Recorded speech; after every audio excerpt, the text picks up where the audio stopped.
Ngayon naman, ang gagawin naman natin is we will receive ay user input.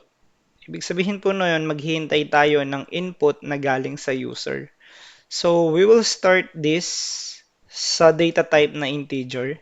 So, ang gagawin natin, ibabalik ko yung data type into int at ibabalik ko yung variable name sa age.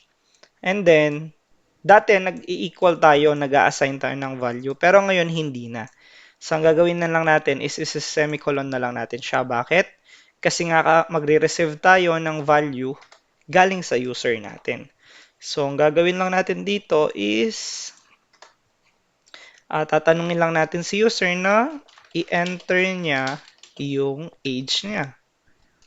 Okay? Then, magsi-semicolon ka na doon.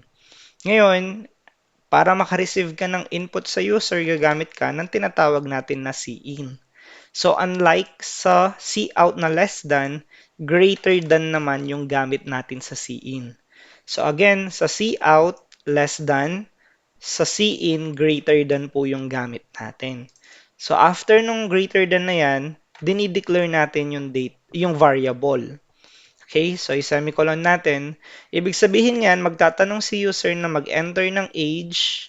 Magtatanong yung program natin na mag-enter ng age si user. At kapag naglagay siya ng 7, for example, yung 7 na yan, papasok siya sa age. Okay, so ang gagawin ngayon natin dito, your age is, tatawagin mo ngayon si age.